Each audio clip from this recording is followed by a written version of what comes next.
ഹൃദയം നിറഞ്ഞ നമസ്കാരം. ആദ്യം തന്നെ ഇവിടെ ഇങ്ങനെ വളരെ മനോഹരമായിട്ടുള്ള ഒരു പരിപാടി സംഘടിപ്പിച്ച എസൻസ് ഗ്ലോബൽ വയനാടിനെ ഞാൻ എൻ്റെ അഭിനന്ദനങ്ങൾ അറിയിക്കുകയാണ്. നമ്മുടെ ഈ പരിപാടിയുടെ ക്യാപ്ഷൻ തന്നെയാണ് ഇതിൻ്റെ ഏറ്റവും വലിയ ഹൈലൈറ്റ് എന്ന് പറയുന്നത്. ലാറ 24 ടീച്ചിങ് ഇസ് ലേണിംഗ് എന്നുള്ളതാണ് നമ്മുടെ ക്യാപ്ഷൻ. അത് വളരെ റിലവൻ്റ് ആയിട്ടുള്ള ഒരു ക്യാപ്ഷനാണ്. അതോടൊപ്പം തന്നെ ഇവിടെ ഈ ഒരു വേദിയിൽ എനിക്കൊരു പ്രസൻറ്റേഷൻ അവതരിപ്പിക്കാൻ അവസരം ഒരുക്കി തന്ന എസൻസ് ഗ്ലോബൽ വയനാടിന് നന്ദി പറയുകയാണ്, എസ്പെഷ്യലി യാസിൻ ചേട്ടന്. അപ്പോൾ ഇന്ന് നമ്മളിവിടെ അവതരിപ്പിക്കാൻ പോകുന്ന പ്രസൻറ്റേഷൻ്റെ പേര് മരിക്കുമ്പോൾ ചിരിക്കുന്നവർ എന്നുള്ളതാണ്. പേര് കേൾക്കുമ്പോൾ നിങ്ങൾ വിചാരിച്ചേക്കാം എന്താണ് ഈ മരിക്കുമ്പോൾ ചിരിക്കുന്നവർ എന്നുള്ളത് കൊണ്ട് ഉദ്ദേശിക്കുന്നത് എന്നുള്ളത്. പതിയെ നമ്മൾ പ്രസൻറ്റേഷനിലേക്ക് വരുമ്പോൾ നിങ്ങൾക്ക് എന്താണ് ഈ മരിക്കുമ്പോൾ ചിരിക്കുന്നവർ എന്നുള്ള കാര്യം മനസ്സിലാവും എന്നുള്ളതാണ്. നമുക്കറിയാം മരണം ഒരു യാഥാർത്ഥ്യമാണ്. നമുക്ക് ഓരോരുത്തർക്കും അറിയാം ഇന്നല്ലെങ്കിൽ നാളെ നമ്മളെ തേടി മരണം എത്തും എന്നുള്ളത്.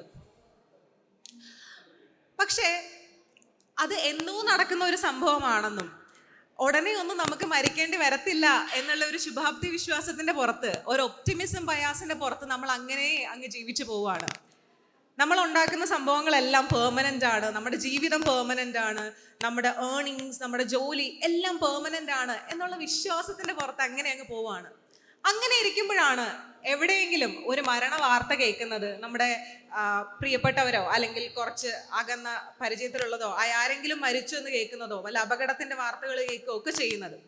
അപ്പോഴാണ് പെട്ടെന്നൊരു റിയാലിറ്റി നമ്മളെ ഹിറ്റ് ചെയ്യുന്നത്, ഇന്നല്ലെങ്കിൽ നാളെ നമ്മളെയും തേടി ഈ ഒരു മരണം എത്തും എന്നുള്ളത്.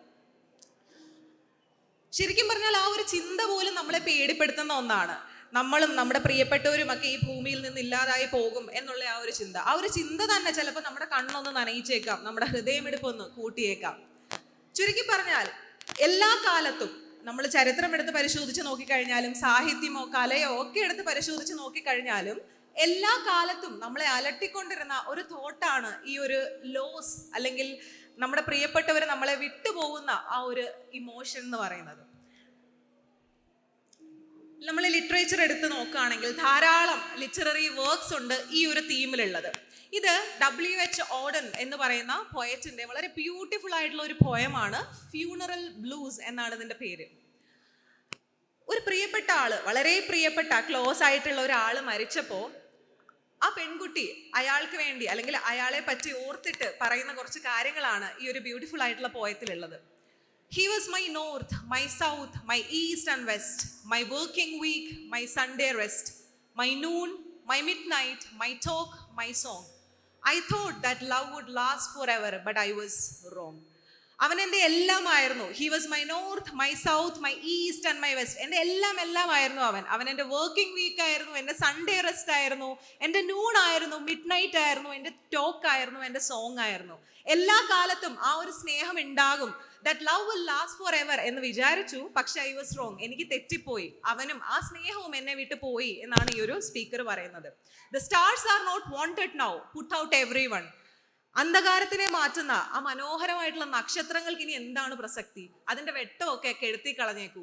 Pack up the moon and dismantle the sun. മനോഹരമായിട്ടുള്ള ചന്ദ്രനെ മാറ്റിയേക്കൂ, ആ സൂര്യനെ അവിടുന്ന് മാറ്റിയേക്കൂ. pour away the ocean, ആ ഒരു കടലെല്ലാം വറ്റിച്ചു കളഞ്ഞേക്കൂ. And sweep up the wood, കാടുകളെല്ലാം നശിപ്പിച്ചേക്കൂ. For nothing now can ever come to any good. എത്ര മനോഹരമായിട്ടുള്ള കാര്യമാണെങ്കിലും, നമ്മുടെ പ്രപഞ്ചത്തിലെ എത്ര സുന്ദരമായിട്ടുള്ള ഒരു വസ്തുതയാണെങ്കിലും ഇനി എന്നെ അത് സന്തോഷിപ്പിക്കില്ല, കാരണം എൻ്റെ ഏറ്റവും പ്രിയപ്പെട്ട ആൾ എന്നെ വിട്ടുപോയി എന്നുള്ളതാണ്. സോ എല്ലാ കാലത്തും ആ ഒരു ലോസ് എന്ന് പറയുന്ന ആ ഒരു ഫാക്ടർ മനുഷ്യനെ വല്ലാണ്ട് അസ്വസ്ഥപ്പെടുത്തിയിരുന്നു. വളരെ അർത്ഥവത്തായിട്ടുള്ള മറ്റൊരു കോട്ടാണത്. Grief is the price we pay for love. സ്നേഹത്തിന് വേണ്ടി നമ്മൾ കൊടുക്കുന്ന വിലയാണ് ഗ്രീഫ് അല്ലെങ്കിൽ ദുഃഖം എന്നുള്ളത്. ക്യൂൻ എലിസബത്ത് സെക്കൻഡ് 2001 നടന്ന 9/11 അറ്റാക്കിന്റെ വിക്ടിംസിന്റെ ഫാമിലിയോട് നടത്തിയ ഒരു സ്പീച്ചിൽ പറഞ്ഞ ഒരു കോട്ടാണിത്. Grief is the price we pay for love എന്നുള്ളത്. എപ്പോഴും നമ്മുടെ പ്രിയപ്പെട്ടവരോട് ക്ലോസ് ആയിരിക്കാനാണ് ഒരു ഇവല്യൂഷണറി പെർസ്പെക്റ്റീവിൽ നമ്മളെ സെറ്റ് ചെയ്തിട്ടുള്ളത്. We are always close and we are always concerned about our dear and near. നമ്മുടെ പ്രിയപ്പെട്ടവരെ ഓർത്ത് നമ്മൾ എപ്പോഴും കൺസേൺഡ് ആണ്. ഇപ്പൊ നമുക്കറിയാം യുക്രൈനിൽ നടക്കുന്ന സംഭവങ്ങളൊന്നും നമ്മളെ അധികം അങ്ങോട്ട് വിഷമത്തിലാക്കത്തില്ല, കാരണം അത് എവിടെയോ നടക്കുന്ന കാര്യമാണ്. നമ്മൾ അതിനെ ഓർത്ത് അങ്ങനെ വെറി ചെയ്യണ്ട എന്നുള്ള ഒരു തോട്ടായിരിക്കും നമുക്ക് വരിക. പക്ഷെ ഗാസയിൽ നടക്കുന്ന പ്രശ്നങ്ങളൊക്കെ കുറച്ചും കൂടെ നമ്മളെ അലട്ടും. കാരണം ഒരു മതബന്ധുത്വമാണ് പ്രശ്നം. ഏതെങ്കിലും വിധേന നമ്മൾ കണക്റ്റഡ് ആണ്. ഇപ്പൊ ആലപ്പുഴയിൽ ഈ അടുത്തിടയ്ക്ക് ഒരു അപകടം നടന്നു, 5 വിദ്യാർത്ഥികൾ മരിച്ചു. അത് കണ്ടപ്പോഴും നമ്മുടെ ഉള്ളൊന്ന് പെടയും. കാരണം നമ്മുടെ അടുത്ത് നടന്ന സംഭവമാണ്, നമുക്ക് പരിചയമുള്ള ആരോ മരിച്ച പോലത്തെ ഒരു പെയിൻ ആയിരിക്കും നമ്മൾ അനുഭവിക്കുന്നത്. അപ്പൊ നമ്മുടെ അടുത്തേക്ക് വരും തോറും ആ ഒരു ലോസിന്റെ ഇന്റൻസിറ്റി കൂടും, നമുക്ക് വിഷമം കൂടും. പക്ഷേ എവിടോ മരിക്കുന്ന സംഭവങ്ങൾ, ഇപ്പൊ ഈ ഒരു അപകടം, ആലപ്പുഴയിൽ നടന്ന അപകടം വേറെ വല്ല സ്റ്റേറ്റിലോ വേറെ ഏതെങ്കിലും കൺട്രിയിലോ നടന്നതായിരുന്നെങ്കിൽ നമ്മളെ അത് അത്ര അസ്വസ്ഥപ്പെടുത്തില്ല. കാരണം നമുക്ക് അറിയാത്ത ആരൊക്കെയോ മരിച്ചു എന്നുള്ളൊരു തോന്നൽ മാത്രമേ വരുള്ളൂ. അതുപോലെ തന്നെ നമ്മുടെ ശത്രുക്കൾ അല്ലെങ്കിൽ നമുക്ക് ഇഷ്ടമില്ലാത്ത ആളുകൾ മരിച്ചാലും അത് നമ്മളെ അധികം വിഷമിപ്പിക്കില്ല. അതാണ് ഒരു വസ്തുത. അപ്പൊ ശരിക്കും പറഞ്ഞാൽ നമ്മുടെ ഓരോ ഇമോഷൻസും നമ്മുടെ ഓരോ വികാരങ്ങളും നമ്മുടെ അതിജീവനത്തിന് നമ്മളെ സഹായിച്ചിട്ടുള്ളവയാണ്. ഉദാഹരണം പറയുവാണെങ്കിൽ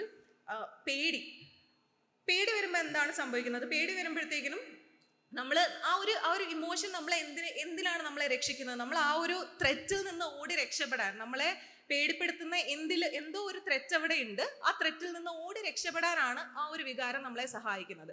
നമ്മുടെ പൂർവികരെയും ആ ഒരു വികാരം പല പല അപകടങ്ങളിൽ നിന്നും രക്ഷിച്ചിട്ടുണ്ട്. അതുപോലെയാണ് ദേഷ്യം എന്ന് പറയുന്ന വികാരവും നമ്മുടെ ആ ഒരു ഇൻജസ്റ്റിസിനെതിരെ നമുക്ക് ഫൈറ്റ് ചെയ്യാനും നമ്മുടെ ഒരു ബൗണ്ടറി എസ്റ്റാബ്ലിഷ് ചെയ്യാനും ഒക്കെ നമ്മളെ സഹായിച്ചിട്ടുള്ള ഒരു വികാരമാണ് ആങ്കർ അല്ലെങ്കിൽ ദേഷ്യം എന്ന് പറയുന്നത്. ഹാപ്പിനെസ് എന്ന് പറയുമ്പോഴത്തേക്കും സന്തോഷം എന്ന് പറയുന്ന ഒരു വികാരം ആ ഒരു എന്താ പറയാ, നമ്മുടെ ആ ഒരു കമ്മ്യൂണിറ്റി ഒന്ന് ബിൽഡ് ചെയ്യാനും എല്ലാവരെയും ഒരുമിച്ച് നിർത്താനും എല്ലാവർക്കും ഉള്ളിൽ ഒരു സന്തോഷം കൊടുത്ത് എല്ലാവരെയും ഒരു ക്ലോസ് കോണ്ടാക്റ്റിൽ നിർത്താനും നമ്മളെ സഹായിച്ചിട്ടുള്ള ഒരു വികാരമാണ് ഹാപ്പിനെസ്. അപ്പൊ ചുരുക്കി പറഞ്ഞാൽ നമ്മുടെ ഓരോ വികാരങ്ങളും നമ്മുടെ അസ്തിത്വത്തിനെയും അതിജീവനത്തിനെയും ഒക്കെ സഹായിച്ചിട്ടുള്ളവയാണ് എന്നുള്ളതാണ് വസ്തുത. ഇപ്പൊ ഗ്രീഫിന്റെ കാര്യം എടുത്ത് നോക്കിക്കഴിഞ്ഞാലും ഗ്രീഫും നമ്മളെ അത്തരത്തിൽ സഹായിച്ചിട്ടുള്ള ഒരു വികാരം തന്നെയാണ്. ഇനി മറ്റൊരു കാര്യം ചോദിച്ചാൽ, മനുഷ്യര് മാത്രമാണോ ഇങ്ങനെ വിഷമിക്കുന്നത്? തൻ്റെ പ്രിയപ്പെട്ടവർ മരിക്കുമ്പോൾ അല്ലെങ്കിൽ തൻ്റെ ആ ഒരു സർക്കിളിലുള്ള ആളുകൾ മരിക്കുമ്പോൾ മനുഷ്യന് മാത്രമല്ല ആക്ച്വലി വിഷമിക്കുന്നത്, മറിച്ച് പല സ്പീഷീസിലുള്ള അനിമൽസും ഇതുപോലെ വിഷമിക്കുന്നുണ്ട് എന്ന് പല പഠനങ്ങളും തെളിയിച്ചിട്ടുണ്ട്. എലിഫൻസിന്റെ ഗ്രീഫ് ബിഹേവിയറിനെ പറ്റിയിട്ട് നമ്മൾ ധാരാളം സംസാരിച്ച് കാണാറുള്ളതാണ്. ഇത് ഔട്ട് ഓഫ് ഒബ്സർവേഷൻ നമ്മൾ പറയുന്ന കാര്യങ്ങളാണ്. എംപിരിക്കൽ ഡേറ്റ ഒന്നും ഇതിനെ ബാക്ക് ചെയ്യാൻ ഇല്ല, പക്ഷെ ഔട്ട് ഓഫ് ഒബ്സർവേഷൻ നമുക്ക് കിട്ടിയിട്ടുള്ള കുറച്ച് കാര്യങ്ങളാണിത്.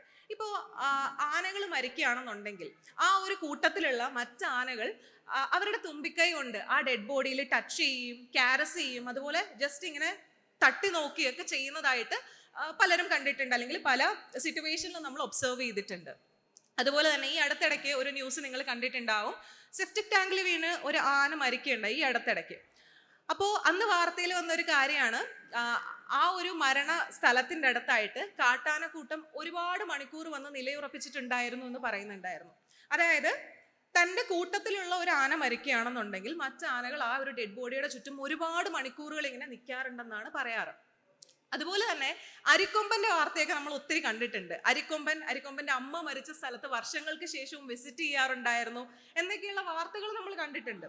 ഇതിനെ ഒന്നും ബാക്കപ്പ് ചെയ്യാൻ ഒരു എംപിരിക്കൽ ഡേറ്റ ഇല്ലെങ്കിൽ കൂടി ഔട്ട് ഓഫ് ഒബ്സർവേഷൻ നമ്മൾ പറയുന്ന കാര്യങ്ങളാണിത്. അതായത് എലിഫൻസിനും എക്സ്ട്രാ ഓർഡിനറി മെമ്മറി ഉണ്ടെന്നും അതും ഇത്തരത്തിലുള്ള ഗ്രീഫ് ബിഹേവിയർ കാണിക്കാറുണ്ടെന്നും പറയുന്നുണ്ട്. അതുപോലെ തന്നെ പ്രൈമേറ്റ്സും ഇത്തരത്തിലുള്ള ഗ്രീഫ് ബിഹേവിയർ കാണിക്കാറുണ്ട്.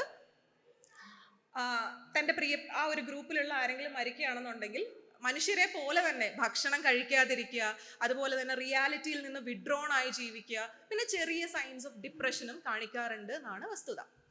പിന്നെ ഡോഗ്സിന്റെ കാര്യം എടുത്തു പറയേണ്ടതായിട്ടുണ്ട്. അതായത് മനുഷ്യരോട് ഏറ്റവും കൂടുതൽ അടുത്തിടപഴകി ജീവിക്കുന്ന ഒരു അനിമലാണ് ഡോഗ് എന്ന് പറയുന്നത്.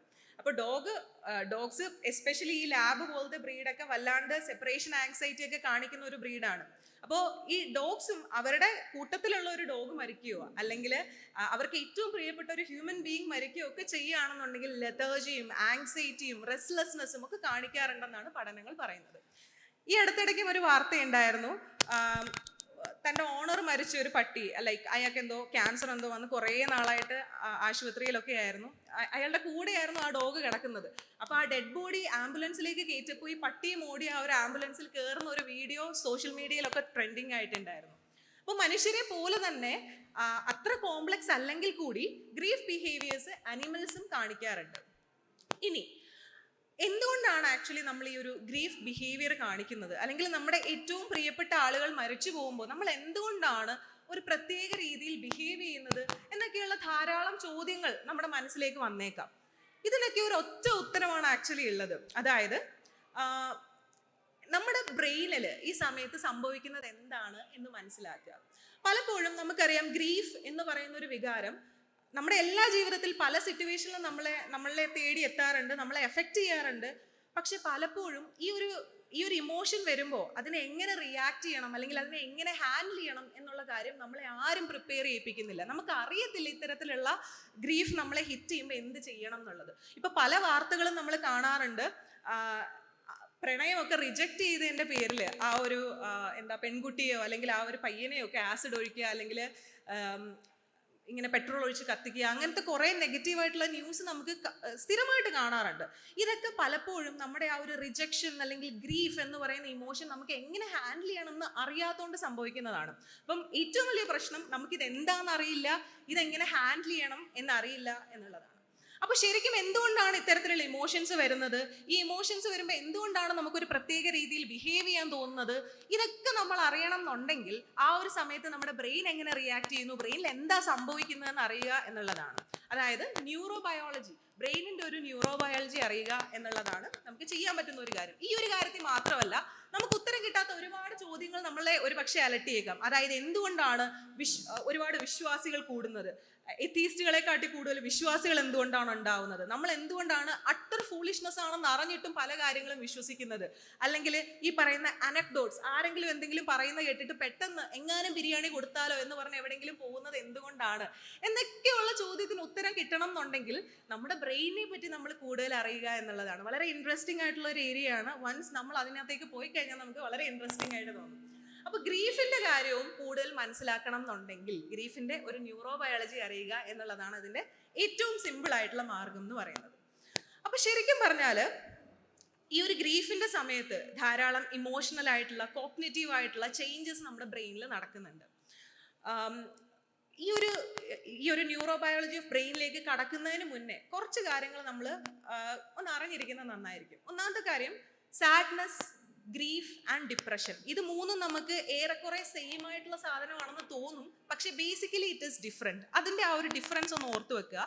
സാഡ്നെസ് എന്ന് പറയുമ്പോൾ പൊതുവെ ഒരു മൂഡാണ്, അത് വന്നിട്ട് പോവും. ചിലപ്പോൾ രാവിലെ നമുക്ക് ബ്രേക്ക്ഫാസ്റ്റ് കഴിക്കാൻ പറ്റിയില്ലെങ്കിൽ, അല്ലെങ്കിൽ പെട്ടെന്ന് എന്തെങ്കിലും ഒരു വിഷമമുള്ള വാർത്ത കേട്ടാൽ ഇമീഡിയറ്റ്ലി നമുക്കൊരു സങ്കടം വരും. അത്ര ഭീകരമായിട്ടുള്ള വിഷമമുള്ള കാര്യമൊന്നും അല്ലെങ്കിൽ അത് പതുക്കെ അങ്ങ് പോകും. It's A mood. അതേസമയം ഡിപ്രഷൻ എന്ന് പറഞ്ഞാൽ അത് പതോളജിക്കലാണ്, അതിന് ട്രീറ്റ്മെന്റ് ആവശ്യമുള്ള സാധനമാണ്. ആൻഡ് ഗ്രീഫ് എന്ന് പറയുന്നതും ഒരു റിയാക്ഷൻ ആണ്, അതും കുറച്ച് കഴിയുമ്പോഴത്തേക്കിനും പോകും, അതിന് ട്രീറ്റ്മെന്റിന്റെ ഒന്നും ആവശ്യമില്ല എന്നുള്ളതാണ്. അപ്പൊ ബേസിക്കലി ഗ്രീഫിലേക്ക് പോകുന്നതിന് മുന്നേ ഓർത്തിരിക്കേണ്ട മറ്റൊരു കാര്യം നമ്മുടെ ബ്രെയിനിന്റെ 4 ലോബുകളെ പറ്റിയിട്ടാണ്. നമുക്ക് എല്ലാവർക്കും അറിയാം, നമ്മുടെ ബ്രെയിനിനെ ബേസിക്കലി 4 ലോബ്സ് ആയിട്ട് നമുക്ക് തിരിക്കാനായിട്ട് പറ്റും. പ്രീഫ്രണ്ടൽ കോർട്ടെക്സ് എന്ന് വെച്ചാൽ നമ്മുടെ ഏറ്റവും ഫ്രണ്ടിലത്തെ സംഭവമാണ്. പ്രീഫ്രണ്ടൽ കോർട്ടെക്സിലാണ് ലോജിക്, റീസണിങ്, ഇങ്ങനത്തെ കാര്യങ്ങളെല്ലാം സംഭവിക്കുന്നത് പ്രീഫ്രണ്ടൽ കോർട്ടെക്സിലാണ്. അതിന്റെ തൊട്ട് പിന്നിലായിട്ടാണ് പാരൈറ്റൽ ലോബ് വരുന്നത്. പാരൈറ്റൽ ലോബ് എന്ന് പറയുമ്പോഴത്തേക്കും നമ്മുടെ ഒരു ചുറ്റുപാടിനെ പറ്റി നമുക്ക് മനസ്സിലാക്കി തരുന്ന, ചുറ്റുപാടിനെ പറ്റിയിട്ട് നമുക്ക് അറിയാൻ സഹായിക്കുന്ന ഒരു ബ്രെയിനിന്റെ കേന്ദ്രമാണ് പാരൈറ്റൽ ലോബ് എന്ന് പറയുന്നത്. അത് കഴിയുമ്പോഴത്തേക്കും ഓക്സിപിറ്റൽ ലോബ് വരും. Occipital lobe is always associated with vision, കാഴ്ചയുമായിട്ട് ബന്ധപ്പെട്ടതാണ് ഓക്സിപിറ്റൽ ലോബ്. പിന്നെ വരുന്ന ആളാണ് ടെമ്പറൽ ലോബ്. നമുക്ക് ഇന്ന് ഏറ്റവും കൂടുതൽ സംസാരിക്കാനുള്ളതും ടെമ്പറൽ ലോബിനെ പറ്റിയിട്ടാണ്. ടെമ്പറൽ ലോബാണ് ഈ ഇമോഷൻസ് ഒക്കെ ഹാൻഡിൽ ചെയ്യുന്നത്. ഇമോഷൻസിനെ പറ്റിയിട്ട് അല്ലെങ്കിൽ ഇമോഷൻസ് പ്രോസസ് ചെയ്യുന്നത് ബ്രെയിനിന്റെ ഈ ഒരു ടെമ്പറൽ ലോബ് എന്ന് പറയുന്ന സ്ഥലത്താണ്. വേറൊരാളെയും കൂടി നമ്മൾ ഓർത്തിരിക്കണം, ഹിപ്പോ ക്യാമ്പസ് എന്ന് പറയും. Hippocampus is associated with memory, ഓർമ്മയുമായിട്ട് ബന്ധപ്പെട്ടിരിക്കുന്ന ആളാണ് ഹിപ്പോ ക്യാമ്പസ് എന്ന് പറയുന്നത്. അപ്പൊ ബേസിക്കലി നമ്മളൊരു മരണ വാർത്ത അറിയുകയാണ്. നമുക്ക് ഏറ്റവും പ്രിയപ്പെട്ട ഒരാൾ മരിച്ചു എന്ന് വെക്കുക. അപ്പൊ നമ്മൾ പെട്ടെന്ന് ആ ഒരു മരണ വാർത്ത അറിയുന്നു. ആ ഒരു പോയിന്റ് ആണ് ബിറീഫ്മെന്റ് എന്ന് പറയുന്നത്. അതായത് the first stage of grief ആണ് ബിറീഫ്മെന്റ്. ആ ഒരു ഒബ്ജക്റ്റീവ് റിയാലിറ്റി, നമ്മുടെ ഏറ്റവും പ്രിയപ്പെട്ട ഒരാൾ നമ്മളെ വിട്ടുപോയി എന്നുള്ള ആ ഒരു റിയാലിറ്റിയാണ് ബിറീഫ്മെന്റ്. ആ ഒരു റിയാലിറ്റി നമ്മുടെ ബ്രെയിനിലേക്ക് എത്തുമ്പോൾ, ആ ഒരു ഇൻഫർമേഷൻ നമ്മുടെ ബ്രെയിനിലേക്ക് എത്തുമ്പോൾ, നമ്മുടെ ബ്രെയിനിന്റെ ഒരു എക്സിസ്റ്റിംഗ് റിയാലിറ്റിയിലേക്ക് ഈ ഒരു ഇൻഫർമേഷനെ ഫിറ്റ് ഇൻ ചെയ്യാനായിട്ട് ബ്രെയിൻ ശ്രമിക്കും. പക്ഷെ ബ്രെയിൻ ഈ ഒരു ഇൻഫർമേഷനെ ഒരു ത്രെറ്റ് ആയിട്ടാണ് കൺസിഡർ ചെയ്യുക ആദ്യം. അതുകൊണ്ട് തന്നെ ബ്രെയിൻ ഇമ്മീഡിയറ്റ്ലി നമ്മുടെ അമിഗ്ഡലേനെ ആക്ടിവേറ്റ് ചെയ്യും. അമിഗ്ഡലേനെ ആക്ടിവേറ്റ് ചെയ്യുമ്പോഴത്തേക്കിനും ഈ പറയുന്ന പോലെ ഫിയർ, സാഡ്നെസ്, ഡിസ്ട്രെസ്, ഇങ്ങനത്തെ കുറേ ഇമോഷൻസ് നമ്മളെ ഹിറ്റ് ചെയ്യാനായിട്ട് തുടങ്ങും. ഇങ്ങനത്തെ ഇമോഷൻസ് നമ്മളെ ഹിറ്റ് ചെയ്യാനായിട്ട് തുടങ്ങുമ്പോഴത്തേക്കിനും ആ ഒരു ഗ്രീഫ് എന്ന് പറയുന്ന ആ ഒരു സ്റ്റേജിലേക്ക് നമ്മൾ കടക്കുകയാണ്. ആ ഒരു ബിറീഫ്മെന്റ് കഴിഞ്ഞാൽ ഉടനെ, അല്ലെങ്കിൽ ആ ഒരു ലോസിന്റെ വാർത്ത നമ്മൾ അറിയുമ്പോൾ അതിന്റെ റിയാക്ഷൻ ആയിട്ട് വരുന്ന ഒന്നാണ് ഈ ഗ്രീഫ് എന്ന് പറയുന്നത്. പിന്നെ ഈ ഒരു ഗ്രീഫുമായിട്ട് ബന്ധപ്പെട്ട് നമ്മൾ അറിഞ്ഞിരിക്കേണ്ട മറ്റൊരു ഭാഗമാണ് ഓൾറെഡി ഞാൻ പറഞ്ഞ പ്രീഫ്രണ്ടൽ കോർട്ടെക്സ്. പ്രീഫ്രണ്ടൽ കോർട്ടെക്സ് ആണ് നമ്മുടെ ബ്രെയിനിന്റെ ഏറ്റവും ഫ്രണ്ടിലായിട്ട് കാണപ്പെടുന്ന പോർഷൻ. ഇവിടെയാണ് decision making, high order thinking എല്ലാം നടക്കുന്ന നമ്മുടെ പ്രീഫ്രണ്ടൽ കോർട്ടെക്സിലാണ്. പക്ഷേ നമ്മൾ ഇമോഷണലി വളരെ ട്രിഗേർഡ് ആയിട്ടിരിക്കുമ്പോൾ, നമുക്ക് വല്ലാണ്ട് വിഷമം ഉണ്ടാകുമ്പോൾ, ഈ പറയുന്ന സാഡ്നെസ്സും ഗ്രീഫും ഒക്കെ നമ്മളെ ഹിറ്റ് ചെയ്തിരിക്കുന്ന സമയത്ത് നമ്മുടെ ബ്രെയിനിന്റെ ഈ ഒരു പ്രീഫ്രണ്ടൽ കോർട്ടെക്സ് പ്രോപ്പർലി വർക്ക് ചെയ്യില്ല എന്നുള്ളതാണ് വസ്തുത. ആ സമയത്ത് നമുക്ക് ലോജിക്കലി തിങ്ക് ചെയ്യാൻ പറ്റില്ല. ഇപ്പൊ നമുക്കറിയാം, once we are in love, നമ്മൾ ലവിലായിരിക്കുന്ന സമയത്ത് നമുക്ക് ലോജിക്കലായിട്ട് തിങ്ക് ചെയ്യാനേ പറ്റില്ല. ചിലപ്പോൾ നമുക്കറിയാം, നമ്മുടെ ഫ്രണ്ട്സ് ഒക്കെ റിലേഷൻഷിപ്പിലാകുമ്പോൾ നമ്മൾ പെട്ടെന്ന് ചിന്തിക്കും, ഇവൻ എന്താ ഈ പെൺകുച്ചുമായിട്ട് റിലേഷൻഷിപ്പിലായത്, ഇവർ തമ്മിൽ ഒരു കാരണവശാലും സെറ്റ് ആവത്തില്ലല്ലോ, ആര് ചിന്തിച്ചാലും മനസ്സിലാവും ഇവർ തമ്മിൽ ഒരു പൊരുത്തവും ഇല്ലാന്ന്, എന്നിട്ടും എങ്ങനെ ഇവർ റിലേഷൻഷിപ്പിലായെന്ന് നമ്മൾ ചിലപ്പോൾ അന്തം വിടാറുണ്ട്. That is because of this. ഈ ഒരു പ്രീഫ്രണ്ടൽ കോർട്ടെക്സ് അപ്പോൾ അവിടെ വർക്ക് ചെയ്യുന്നില്ല, ലോജിക്കലി തിങ്ക് ചെയ്യാൻ അവിടെ പറ്റുന്നില്ല എന്നുള്ളത് കൊണ്ടാണ് അവിടെ ഇമോഷൻസ് ആയിരിക്കും പ്രിഡോമിനന്റ് ആയിട്ട് നിൽക്കുന്നത്, ലോജിക്കൽ തിങ്കിങ് അവിടെ പ്രിഡോമിനന്റ് ആയിട്ട് വരുന്നില്ല. അതുകൊണ്ടാണ് അവിടെ അങ്ങനത്തെ പ്രശ്നങ്ങൾ ഉണ്ടാവുന്നത്. ഗ്രീഫിന്റെ കാര്യത്തിലും അങ്ങനെയാണ്. ഗ്രീഫ് നമ്മളെ ഹിറ്റ് ചെയ്യുന്ന സമയത്ത് നമുക്ക് ഇമോഷണലി മാത്രമേ തിങ്ക് ചെയ്യാൻ പറ്റുന്നുള്ളൂ. ആ ഒരു വിഷമമായിരിക്കും പ്രിഡോമിനന്റ്ലി നിൽക്കുന്നത്, അവിടെ ലോജിക് ഒന്നും വർക്ക് ആവുന്നില്ല എന്നുള്ളതാണ് വസ്തുത. അപ്പോൾ ഈ ഗ്രീഫ് ഹിറ്റ് ചെയ്തിരിക്കുന്ന ആളുകളോട് നമ്മൾ പോയിട്ട് സമാധാനിപ്പിക്കാൻ ശ്രമിച്ചാൽ, അല്ലെങ്കിൽ അവരോട് പോട്ടെ സാരമില്ല എന്നൊക്കെ പറഞ്ഞിട്ട് നമ്മൾ ഭയങ്കര ലോജിക്കലായിട്ടായിരിക്കും അവരെ സമാധാനിപ്പിക്കുന്നത്, പക്ഷെ അവരുടെ ആ ഒരു ലോജിക്കൽ പാർട്ടേ വർക്ക് ചെയ്യുന്നുണ്ടാവില്ല. സോ ഇങ്ങോട്ട് കേൾക്കുന്ന സാധനം അങ്ങോട്ട് എടുക്കാനേ അവർക്ക് പറ്റുന്നുണ്ടാവില്ല. മറ്റൊരാളാണ് ഹിപ്പോ ക്യാമ്പസ്. ഹിപ്പോ ക്യാമ്പസിന്റെ കാര്യം ഞാൻ ഓൾറെഡി പറഞ്ഞു. ഈ ഗ്രീഫുമായിട്ട് ബന്ധപ്പെട്ട ഏറ്റവും ഇമ്പോർട്ടൻ്റ് ആയിട്ടുള്ള ഒരു ബ്രെയിൻ റീജിയൻ ആണ് ഹിപ്പോ ക്യാമ്പസ്. ഹിപ്പോ ക്യാമ്പസിന്റെ കാര്യം പറയുകയാണെന്നുണ്ടെങ്കിൽ പുള്ളിക്കാരൻ മെമ്മറി ആയിട്ട് അസോസിയേറ്റ് ചെയ്തിരിക്കുന്ന ആളാണ്. ഇപ്പം നമ്മുടെ ഗൂഗിൾ ഫോട്ടോസ് ഒക്കെ നമ്മുടെ നമ്മൾ എന്നോ മറന്നുപോയ കുറെ കാര്യങ്ങളൊക്കെ നമുക്ക് ഇങ്ങനെ മെമ്മറി ആയിട്ട് നമ്മുടെ മുന്നിലേക്ക് കൊണ്ടുവരാറില്ലേ. നമ്മൾ ഓർക്കാണ്ടിരിക്കുന്ന സമയത്തായിരിക്കും വർഷങ്ങൾക്ക് മുന്നേ ഉള്ള ഒരു ഫോട്ടോ 5 years ago എന്നും പറഞ്ഞിട്ട് വരുന്നത്. ജസ്റ്റ് ലൈക്ക് ദാറ്റ് ഈ ഹിപ്പോ ക്യാമ്പസും നമ്മളിങ്ങനെ ഗ്രീഫ് ഹിറ്റ് ആയിട്ടിരിക്കുന്ന സമയത്ത്, നമ്മുടെ പ്രിയപ്പെട്ടവർ നമ്മളെ വിട്ടു പോയിരിക്കുന്ന സമയത്തായിരിക്കും നമ്മളും അവരുമായിട്ടുള്ള ഒരുപാട് ഓർമ്മകളുടെ കെട്ടഴിച്ച് ഇങ്ങോട്ടേക്ക് വിടുന്നത്. ആളുകൾ ഇങ്ങനെ ഓർത്ത് കരയുന്നത് കണ്ടിട്ടില്ലേ? That is because of the hippocampus. ഹിപ്പോ ക്യാമ്പസിന്റെ പ്രവർത്തനങ്ങൾ കൊണ്ടാണ് അങ്ങനെ സംഭവിക്കുന്നത്. ഇനി വളരെ ഇൻട്രസ്റ്റിംഗ് ആയിട്ടുള്ള ഒരു ബ്രെയിൻ റീജിയൻ ആണ് സിംഗുലേറ്റ് കോർട്ടെക്സ്. ഇവിടെ കാണുന്ന ഈ ഒരു ഓറഞ്ച് കളേർഡ് സ്ട്രക്ചർ ഉണ്ടല്ലോ, ആ ഒരു ലെയർ ആയിട്ട് കാണുന്നത്, അതാണ് നമ്മുടെ സിംഗുലേറ്റ് കോർട്ടെക്സ് എന്ന് പറയുന്നത്. ഈ സിംഗുലേറ്റ് കോർട്ടെക്സിന്റെ പരിപാടി എന്താണെന്ന് വെച്ചാൽ, ഇത് ബേസിക്കലി നമ്മുടെ പ്രിമിറ്റീവ് ബ്രെയിനിന്റെയും നിയോ കോർട്ടെക്സ് അല്ലെങ്കിൽ ന്യൂ ബ്രെയിനിന്റെയും ഇടയിലായിട്ട് കാണപ്പെടുന്ന ഒരു റീജിയൻ ആണ്. പ്രിമിറ്റീവ് ബ്രെയിൻ എന്ന് പറയുമ്പോഴത്തേക്കിനും നമ്മുടെ ആ ഒരു ബ്രെയിൻ സ്റ്റെമ്മും സെറിബെല്ലവും എല്ലാം കൂടെ കൂടിയിട്ടുള്ള ഒരു ഏരിയ ആണ് പ്രിമിറ്റീവ് ബ്രെയിൻ. പ്രിമിറ്റീവ് ബ്രെയിൻ നമ്മുടെ ഇൻസ്റ്റിങ്സും അങ്ങനത്തെ കാര്യങ്ങളൊക്കെ കൺട്രോൾ ചെയ്യുന്ന ഏരിയ ആണ് പ്രിമിറ്റീവ് ബ്രെയിൻ എന്ന് പറയുന്നത്. And we have this new brain അല്ലെങ്കിൽ ന്യൂ ബ്രെയിൻ എന്ന് പറയുന്ന ആ ഒരു ഏറ്റവും ബ്രെയിനിന്റെ ഡെവലപ്ഡ് ആയിട്ടുള്ള ആ ഒരു പോർഷനാണ് ഔട്ട് സൈഡ് കാണുന്നത്. ഇതിന്റെ ഇടയ്ക്കായിട്ടാണ് ഈ ഒരു സിംഗുലേറ്റ് കോർട്ടെക്സ് കാണുന്നത്. സിംഗുലേറ്റ് കോർട്ടെക്സിന്റെ പ്രധാന പരിപാടി എന്താണെന്ന് വെച്ചാൽ, നമ്മുടെ ഈ നിയോ ബ്രെയിൻ എപ്പോഴും ലോജിക്കൽ തിങ്കിങ്, റീസണിങ് ഇതുമായിട്ടൊക്കെ അസോസിയേറ്റ് ചെയ്തിരിക്കുന്ന ആളായിരിക്കും. നമ്മുടെ പ്രിമിറ്റീവ് ബ്രെയിൻ ആണെങ്കിൽ ഇൻസ്റ്റിങ്ച്വൽ ബിഹേവിയർ കാണിക്കുന്ന ആളായിരിക്കും. നമ്മുടെ പ്രിമിറ്റീവ് മാൻ്റെ ഒരു ബ്രെയിൻ ആണ് അവിടെ ഉള്ളത്. സോ പെട്ടെന്ന് ഇൻസ്റ്റിങ്ച്വൽ ആയിട്ട് ബിഹേവ് ചെയ്യുന്ന, ഇപ്പം ആരെങ്കിലും അവിടെ നിന്ന് ബഹളം വെക്കുമ്പോൾ എനിക്ക് പെട്ടെന്ന് ദേഷ്യപ്പെടാൻ തോന്നുന്ന അങ്ങനത്തെ ഒരു ബിഹേവിയർ ആയിരിക്കും പ്രിമിറ്റീവ് ബ്രെയിൻ കാണിക്കുന്നത്. അതേസമയം നിയോ കോർട്ടെക്സ് ആണെങ്കിൽ അങ്ങനെയല്ല, കുറച്ചും കൂടെ പോളിഷ്ഡ് ആയിട്ട് ബിഹേവ് ചെയ്യണം എന്നൊക്കെ പറഞ്ഞിട്ടുള്ള ഒരു ലോജിക്കൽ സാധനം നമുക്ക് കൊണ്ടുതരും. അപ്പോൾ ഇവരുടെ രണ്ടുപേരുടെയും ഈ ഒരു എന്താ പറയുക ഡിമാൻഡ്സിനെ ഒന്ന് കോർഡിനേറ്റ് ചെയ്ത് കൊണ്ടുപോകുന്ന ആളാണ് ഈ ഒരു സിംഗുലേറ്റ് കോർട്ടെക്സ് എന്ന് പറയുന്നത്. സിംഗുലേറ്റ് കോർട്ടെക്സിനെ ബേസിക്കലി നമുക്ക് anterior cingulate cortex and posterior cingulate cortex എന്ന് പറയാം. ഇവിടെ പോസ്റ്റീരിയർ സിംഗുലേറ്റ് കോർട്ടെക്സിന്റെ പ്രധാന ജോലി എന്താണെന്ന് ചോദിച്ചാൽ, മെമ്മറിയെ ട്രിഗർ ചെയ്യുക അല്ലെങ്കിൽ ഹിപ്പോ ക്യാമ്പസിനെ ട്രിഗർ ചെയ്ത് നമ്മുടെ പഴയ മെമ്മറീസ് ഒക്കെ കൊണ്ടുവരിക. അതുപോലെ തന്നെ ലിംഫിക് സിസ്റ്റത്തിനെ ആക്ടിവേറ്റ് ചെയ്തിട്ട് ഇമോഷൻസിനെ ട്രിഗർ ചെയ്യുക എന്നുള്ളതാണ് ഈ ഒരു പോസ്റ്റീരിയർ സിംഗുലേറ്റ് കോർട്ടെക്സിന്റെ ജോലി. ആന്റീരിയർ സിംഗുലേറ്റ് കോർട്ടെക്സ് ആയിക്കോട്ടെ, നമുക്ക് ആ ഒരു ഇമോഷണൽ പെയിൻ നമ്മളെ ഫീൽ ചെയ്യിപ്പിക്കുന്നത് ഈ ഒരു ആന്റീരിയർ സിംഗുലേറ്റ് കോർട്ടെക്സ് ആണ്. മറ്റൊരു രസകരമായിട്ടുള്ള കാര്യം എന്താണെന്ന് വെച്ചാൽ, ബേസിക്കലി നമ്മുടെ ബ്രെയിനിൽ ഈ ഫിസിക്കൽ പെയിനും ഇമോഷണൽ പെയിനും ആക്ച്വലി ഓവർലാപ്പിംഗ് ന്യൂറൽ നെറ്റ്വർക്ക് ആണുള്ളത്. പലപ്പോഴും നമുക്ക് ഇമോഷണൽ പെയിൻ ഭയങ്കരമായിട്ട് ഹിറ്റ് ചെയ്യുമ്പോൾ നമുക്കിങ്ങനെ നെഞ്ചുവേദന എടുക്കുന്ന പോലൊക്കെ തോന്നും അല്ലേ? നമുക്ക് ഭയങ്കര സങ്കടം വരുമ്പോൾ നമ്മൾ പെട്ടെന്ന് നെഞ്ചിലാണ് കൈവെക്കാറ്, നെഞ്ചിലൊരു വേദന ഉള്ളത് പോലെ. സോ അത് ഇതുകൊണ്ടാണ്, അതായത് ബ്രെയിനിന്റെ ഒരേ പോർഷൻ ആണ് ആക്ച്വലി പലപ്പോഴും ആക്ടിവേറ്റ് ആവുന്നത്. ഓവർലാപ്പിംഗ് ന്യൂറൽ നെറ്റ്വർക്ക് ആണ് അത്. ഈ ഒരു ആന്റീരിയർ സിംഗുലേറ്റ് കോർട്ടെക്സിന്റെ പരിപാടിയാണ് ഈ പറയുന്ന ഇമോഷണൽ പെയിൻ ഒക്കെ ട്രിഗർ ചെയ്യുന്നതെന്ന് പറയുന്നത്. പിന്നുള്ള ഒരു റീജിയൻ ആണ് ഇൻസ്യൂല. ഇൻസ്യൂല എന്താ ചെയ്യുന്നതെന്ന് വെച്ചാൽ, ഇൻസ്യൂല ആക്ച്വലി ബ്രെയിനിന്റെ കുറെ ആ ഒരു ബ്രെയിനിന്റെ ഫോൾസിന്റെ ഒക്കെ ഉള്ളിലായിട്ട് കാണപ്പെടുന്ന ഒരു റീജിയൻ ആണ്. ഇൻസ്യൂല ബേസിക്കലി എന്താ ചെയ്യുന്നതെന്ന് വെച്ചാൽ, നമ്മുടെ ബോഡിക്ക് വയ്യായിക തോന്നുന്നെങ്കിൽ, ഇപ്പൊ രാവിലെ എണീക്കുമ്പോൾ നമുക്ക് നന്നായിട്ട് പനിക്കുന്നുണ്ടെന്ന് വെക്കുക, അപ്പൊ നമ്മുടെ ബോഡിക്ക് എനിക്കെന്തോ വയ്യായികയുണ്ട് എന്നുള്ള ഒരു ഫീലിംഗ് നമുക്ക് കൊണ്ടുതരുന്ന ഒരു റീജിയൻ ആണ് ഇൻസ്യൂല എന്ന് പറയുന്നത്. ഗ്രീഫിന്റെ സമയത്ത്, നമ്മുടെ പ്രിയപ്പെട്ടവർ ആരെങ്കിലും നഷ്ടപ്പെടുന്ന സമയത്ത് ഈ ഇൻസ്യൂലയും ആക്ടിവേറ്റ് ചെയ്യുന്നു. എനിക്കങ്ങ് വയ്യ, ഈ പറയുന്ന ഇമോഷണൽ ഡിസ്ട്രെസ് കാരണം ബോഡിക്കും വയ്യ എന്നുള്ള ഒരു ഫീലിംഗ് നമുക്ക് ഉണ്ടാക്കി തരുന്നത് ഇൻസ്യൂലയാണ്. പിന്നെയുള്ളത് സൊമാറ്റോ സെൻസറി കോർട്ടെക്സ് ആണ്. സൊമാറ്റോ സെൻസറി കോർട്ടെക്സും ഫിസിക്കൽ സെൻസേഷൻ, അതായത് ടച്ച്, പെയിൻ പോലത്തെ ഫിസിക്കൽ സെൻസേഷൻ ഒക്കെ നമുക്ക് ഉണ്ടാക്കുന്ന ഒരു റീജിയൻ ആണ് സൊമാറ്റോ സെൻസറി കോർട്ടെക്സ്. അപ്പോൾ സൊമാറ്റോ സെൻസറി കോർട്ടെക്സും ഈ ഒരു ലോസിന്റെ സമയത്ത് ആക്ടിവേറ്റ് ആവുകയും ചെസ്റ്റ് ടൈറ്റ്നസും അതുപോലെ ഫിസിക്കൽ പെയിനും ഒക്കെ നമുക്ക് എക്സ്പീരിയൻസ് ചെയ്യാൻ, ഹെഡ് ഏക്സും ഒക്കെ എക്സ്പീരിയൻസ് ചെയ്യാൻ ഈ ഒരു സൊമാറ്റോ സെൻസറി കോർട്ടെക്സ് കാരണമാവുകയും ചെയ്യുന്നു. ഇനി ഒരാളും കൂടി നമ്മൾ ഓർക്കേണ്ടതായിട്ടുണ്ട്, പെരി എക്വഡക്റ്റൽ ഗ്രേ എന്ന് പറയുന്ന റീജിയൻ. പെരി എക്വഡക്റ്റൽ ഗ്രേ ബേസിക്കലി നമ്മുടെ ഇമോഷണൽ പെയിനെയും അല്ലെങ്കിൽ ആ ഒരു നമുക്ക് ഉള്ളിൽ കുറേ എന്താ പറയുക ഇമോഷൻസ് ഒക്കെ ഉണ്ടാവുന്നുണ്ട്, ഗ്രീഫ്, സാഡ്നെസ്, ഇതൊക്കെ ഉണ്ടാവുന്നുണ്ട്.